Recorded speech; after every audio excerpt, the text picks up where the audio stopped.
Hello everyone, this is Sean McGettigan with S1 Labels and Packaging. Thanks for joining us. Today, I'm joined by Ralph Giamarco, Tom Hallenstein, and Shelley Terry. Considering the current climate from COVID-19, we want to address several areas, including things that are specific to our industry and your businesses, including some of the challenges facing customers, what we can do to help our local communities, and among other things, some best practices for businesses right now. So let's jump right in. Ralph, what are some of the challenges that you're hearing from our label and packaging converters? Well, Sean, I think that we're getting a lot of good communication from our customers, and obviously these are times that no one anticipated and no one's used to operating in. And with our converter customers, I think what we're hearing most is the challenges of having to make sure that they're putting their employee safety out there first and understanding how to make sure that they're communicating with their people and setting up the processes, really kind of these new processes to make sure that we're controlling any kind of concerns that the people have and controlling any kind of health issues in the workplace. And so that alone is changing everything about what we're going through. But add to that the fact that in the packaging area, the demand is really high right now. We don't really see it subsiding anytime soon. It's not just a run on shelves or any of that type of thing. It really is an overall increase in the demand for packaging, especially when you think about flexible packaging, where you've got longer shelf life, more durability, and you've got people not eating at restaurants, and this particular environment's going to continue for some time. So we're seeing a really high demand. So for our converters, what that means is they've got to not only worry about communication with their employees and those processes, they've got to worry about their supply chains. And they've got to keep up to date with what's changing daily with regards to shipping and their customers and what the states are doing with regards to keeping businesses open. So from a 360 approach, it's really challenging. Now within all of this, there are some great opportunities for the converter, and those opportunities lie in the fact that I think that the packaging business as a whole is one that has always been around customizing design and coming up with unique answers. And so it's taking that problem solving to really help people right now. And that's what you're seeing throughout the community, a lot of collaboration, a lot of communication, and people really trying to step up with their production to make sure that they're answering those needs. So it's kind of an interesting time. I think we service a lot of digital converters, to people that do digital printing, and they are able to handle short runs and sometimes turn around jobs faster. In this climate, that's becoming a very valuable, a very high valued commodity. So we're seeing a lot of people go to digital printing and digital converters. So I hope that answers it. But yeah, that's what we're seeing overall. Great. Thanks, Ralph. So the next one for actually Ralph and Tom, what are some ideas for helping our communities and fostering collaboration between the key players in our market, from manufacturers to converters to brands? Well, we see the manufacturers starting to reach out to try to help with information that sometimes those are best practices on how they're keeping their machinery clean between shifts, things like that. But we're also seeing some of them help out with assets to possibly do toll e-beaming in the case of PCT and some other things out there. So we're seeing a little bit of that. But I think that also there's the opportunity to collaborate, more importantly, on people who have capacity bottlenecks. And Tom, maybe you want to comment on that. Ralph, that's a really good point. To what you said about reaching out to your community. So what we see in these times is that certain industries are just blowing up and certain industries are really dying off. So it's a bit of a feast or famine depending on what markets you're serving. So some of our packaging converters right now might be having to work around the clock to keep up with this crazy increase in demand, where some packaging converters might be serving non-essential industries. So they have a little bit more capacity and their job flow is a little bit lower than normal. So if you can team up with packaging converters in your area and think of all of your equipment as a group share, and you look at equipment that's not being used and utilize that to try to get some of the jobs out the door and keep your lead times as they are, that's a great idea. And also you're helping your community by keeping those businesses up and afloat with revenue streams that are constantly coming in and out of their door that they ordinarily wouldn't have.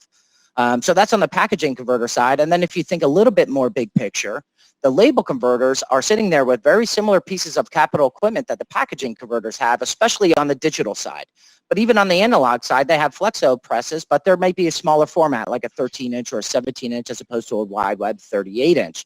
So these guys are sitting there, and if they're doing labels for a non-essential business and they might be seeing a little bit of a slowdown, they can also help you. So I think at the end of the day, if you drew a circle in a 200-mile radius around your business and reached out to people that you may have in the past considered a competitor and started opening your eyes a little bit and see how you can work together to get all of us through this and all of us to be successful and constant revenue streams and no loss of people being employed, I think it's a really great opportunity for us to create this network to grow the business and survive this really interesting times that we're having right now. For sure. Yeah, and I think that that's a great point. And I think that when it comes to the people that are label printers or label converters that want to look at flexible packaging, they can reach out to the manufacturers or to people like ourselves for information about maybe the processes or the materials that they need to be thinking about, and ask. And I think there's a lot of people who want to help out, and even which people that you should work with, recommendations on it. You may be concerned about that confidentiality, which is it's a very real concern. But if you talk to the manufacturers and to suppliers, very often we can tell you who's had success in the past. Great. Thanks, guys. So shifting gears a little bit, Shelly, do you have any ideas on marketing or content that we can provide to help our customers with their brand customers? Yeah, absolutely. Piggybacking on what Tom and Ralph were just saying, it's a really important time to just get the word out that you're open and operating. And you can use social media, email to do that, be really brief and succinct, and let people know what your capabilities are, let people know what your turnaround is, and you're not only helping your customers, like they were saying, but also your peers in your immediate area or your extended area. I think that's probably the most important piece right now, just to get that word out. Thinking about day-to-day operations, Tom, is there anything that customers should be ordering or stocking up on at this point? That's a really good question, Sean. I think the smartest thing to do is have an idea of triage of all your key suppliers. First, identify who your key suppliers are, and then bucket them into high risk, medium risk, and low risk. This is not something that should be done via email. I would certainly pick up the phone and talk to your connection at your suppliers and see if their supply chain is being impacted at all. That's going to be a really helpful thing for you to do. On products that there is going to be impact, you might want to take a stocking position on, and I'll talk about that in a second. But even on customers or suppliers, that are low impact or zero impact, and I like to think that we're there now, we haven't seen any interruptions in supply chain, I would still bump up your lead times because there are things that are outside of our control. So we could ship on a specific date, but the delivery might be delayed going into a state or a high-risk area like San Francisco or New York right now. So if your current lead time for a vendor is 5 days and that's how you do your demand planning, you might want to bump that to 10 or 15 days to give you a little bit of extra wiggle room to make sure if the shipping doesn't get held up that your production doesn't stop. One area, though, that I really wanted to talk about was film demand.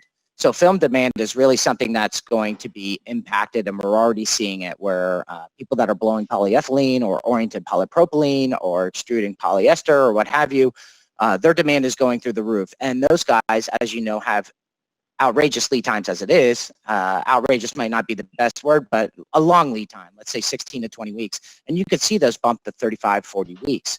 So you might want to take a stocking position on those. But the other side of that sword is if you're tying up all of your liquidity into inventory, you might buy a bunch of inventory that actually doesn't have that much demand. So there's a lot of unforeseen demand that could come down the line. So you really don't want to tie up your liquidity in, let's say, product A, and then all of a sudden there's a ton of demand for product B, but you have all of your cash tied up into product A, and so you're not agile and able to react to the market and these changes that we try our best to foresee and understand what's going to happen, but it's going to be difficult. So take those two things with a grain of salt, right? Stock up when you need to, but don't stock up so much that you can't be agile and react to different changes in the market. Yeah, you really are right. It is that paradox where the tighter your demand is, the more flexible you need to keep your company, and that's one way to do it. Thanks a lot, guys. So Ralph, thinking about the current situation with COVID-19, how will these recent developments affect the mega trend towards sustainable packaging? That's a good question, Sean. I think that in the short run, we're going to see some dynamics that will, maybe push aside some of the sustainable development efforts, just because of the activity being high. So you will see some things. For instance, oil prices are coming down, so it's going to lower the cost of film. So it may push against the move towards compostability. You're going to see the high demand keep people from running the trials and the product development that's really required to take sustainability to the next level. So it'll delay some things. However, the overall mega trend is there, and I see it continuing because what's driving it is a demand at the customer level, the consumer level, to have more sustainable packaging use. And I don't see that subsiding. I think the major brands have made commitments over the next 5 years to get to a point where they've got sustainable packaging in place. I think that commitment to demand is going to keep people moving. It's just that we may have a little bit of a delay here with some of the development efforts, but I see it picking back up again in the short run, and it's going to still be that mega trend that we see. Okay, Ralph. Well, that's good news. Thinking about the current climate once again, Tom, maybe you can talk to us a little bit about some best business practices for businesses right now. Yeah, so I think some of it is really, let's look at what's going to be passed by the federal government and your local state government as far as relief efforts.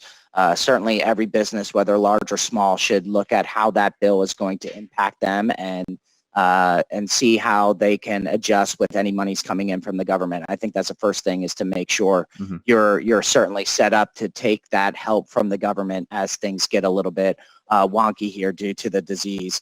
But customer-facing side, I think this is a great time for you to really solidify partnerships with your customers.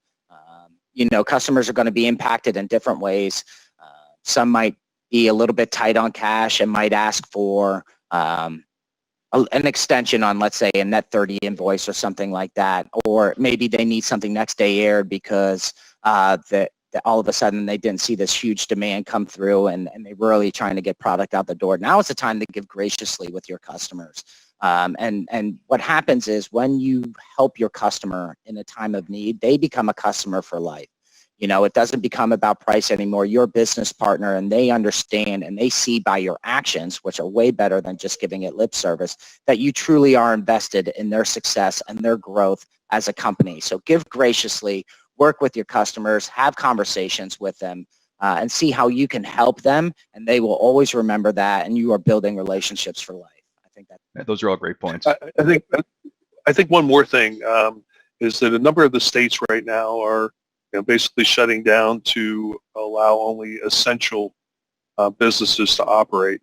And so those states like New York and Ohio and Wisconsin just enacted it today. They have on their websites COVID-19 response plans.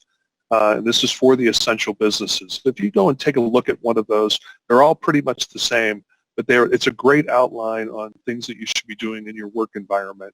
And so we recommend that you go and download one of those. And again, all of them are pretty much the same, but take a look at it and make sure you're implementing that in your workplace. It's a great outline. Thanks, Tom. Thanks, Ralph. One last question. Shelley, and this may be one of the most important questions. How should people communicate with their customers right now and not seem insensitive? Yeah, I think from a marketing perspective, we're all kind of struggling with that right now, but I think just really showing some compassion for one another, always a good practice. Some people it comes to more naturally than others, but just taking a second, even if you're busy, take a breath, ask how, the person is that you're reaching out to for whatever reason. It only takes a second. It can just make everybody take a beat and remember the bigger picture.